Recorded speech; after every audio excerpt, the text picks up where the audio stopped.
Hello বন্ধুরা, যে সকল যুবক যুবতীরা ওয়েস্ট বেঙ্গল এমপ্লয়মেন্ট ব্যাংকে নাম নথিভুক্ত করেছো, তোমাদের মধ্যে অনেকেই কমেন্ট করছো যে নতুন যুবশ্রী লিস্ট কবে দেওয়া হবে, অর্থাৎ নিউ লিস্ট। তো বন্ধুরা, এই পর্যন্ত অর্থাৎ 2013 সালে 20 মার্চ, ডেটটা মনে রাখো, 2013 সালে 20 মার্চ যে সমস্ত যুবক যুবতীরা এই ওয়েস্ট বেঙ্গল এমপ্লয়মেন্ট ব্যাংকের অফিসিয়াল ওয়েবসাইটে গিয়ে নাম নথিভুক্ত করেছিলে, তো তারাই কিন্তু এই পর্যন্ত টাকা পাচ্ছে। অর্থাৎ এই 20 মার্চ 2013 সাল পর্যন্ত। তো বন্ধুরা, তোমরা মনে রাখবে যে এই ডেটের দুপুর 2টো পর্যন্ত যারা নাম নথিভুক্ত করেছিলে তারাই কিন্তু এই প্রত্যেক মাসে মাসে 1500 টাকা করে যদি দেওয়া হয় যুবশ্রী ভাতা, তারা সেটা কিন্তু পাচ্ছে। তো তারপরে যারা নাম নথিভুক্ত করেছো, তোমাদের কিন্তু এখনও লিস্ট দেওয়া হয়নি।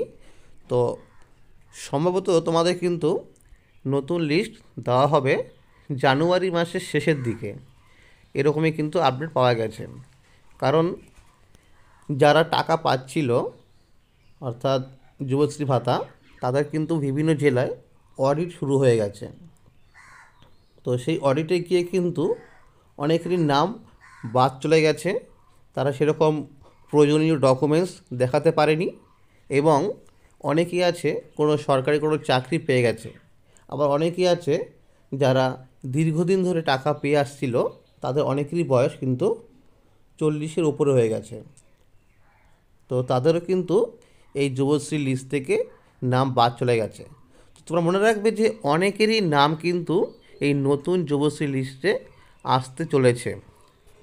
তো বন্ধুরা, তোমরা মনে রাখবে যে যে সমস্ত যুবক যুবতীরা এই 2013 সালের 20 মার্চের পর নাম নথিভুক্ত করেছে, অর্থাৎ 21 মার্চ, 22 মার্চ, এই ডেটগুলোতে যারা নাম নথিভুক্ত করেছ, তোমাদের যদি মোবাইল নম্বরটি বন্ধ হয়ে যায়, তোমরা অবশ্যই তোমাদের যেই ইবি নাম্বার অর্থাৎ ইউজার আইডি এবং পাসওয়ার্ড রয়েছে, তোমরা সেটা লগ ইন করে কিন্তু নতুন মোবাইল নাম্বার তোমরা অ্যাড করতে পারো। অর্থাৎ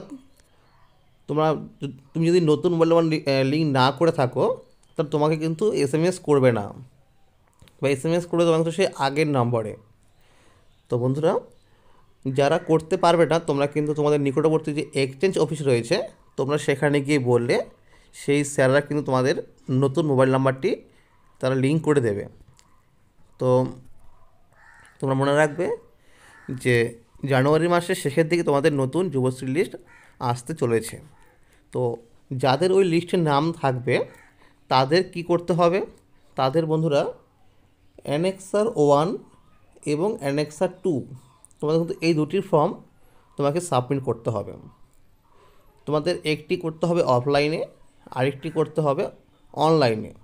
একটির মধ্যে তোমাদের মনে রাখতে হবে যে সেটার মধ্যে তোমাকে কোনো গ্যাজেটেড অফিসার সেখানে তোমাকে লিখে দেবে যে তুমি এই পর্যন্ত কোনো কাজ পাওনি, অর্থাৎ তুমি বেকার, সেটা লিখে দিয়ে সেখানে সিগনেচার করে দেবে, এবং তার যে লাইসেন্স নাম্বার রয়েছে সেটা কিন্তু সে এখানে লিখে দেবে।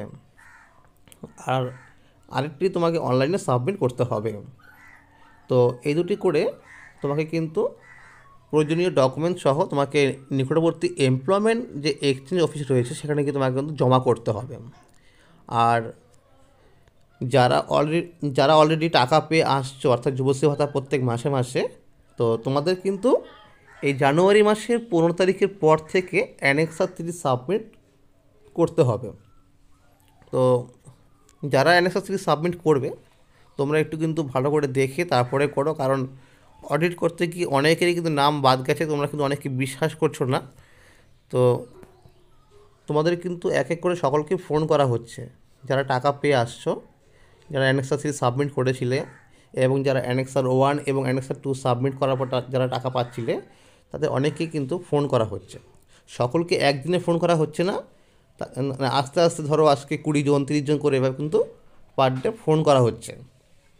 তো অনেকেই কিন্তু সেখানে গিয়ে প্রয়োজনীয় ডকুমেন্টস দেখাতে পারছে না, এই কারণে তাদের যে যুবশ্রী ভাতা সেটা কিন্তু বন্ধ হয়ে যাচ্ছে। তো বন্ধুরা, আজকে এই ছিল আপডেট। ভিডিওটি ভালো লাগলে লাইক করে দিও। আরেকটি কথা, এই এই যে চলতি ডিসেম্বর মাস রয়েছে, এই মাসে টাকাটা কবে ঢুকবে এই নিয়ে কিন্তু অনেকেই কমেন্ট করছো। দেখো বন্ধুরা, যেহেতু এখন এই মাস শেষ হয়নি, আরও একদিন রয়েছে, তো এই পর্যন্ত ডিসেম্বর মাসে টাকা কোনো আপডেট পাওয়া যায়নি। পেলে অবশ্যই তোমাদের কিন্তু ভিডিওর মাধ্যমে জানিয়ে দেওয়া হবে। তো বন্ধুরা, ভিডিওটি দেখার জন্য অসংখ্য ধন্যবাদ।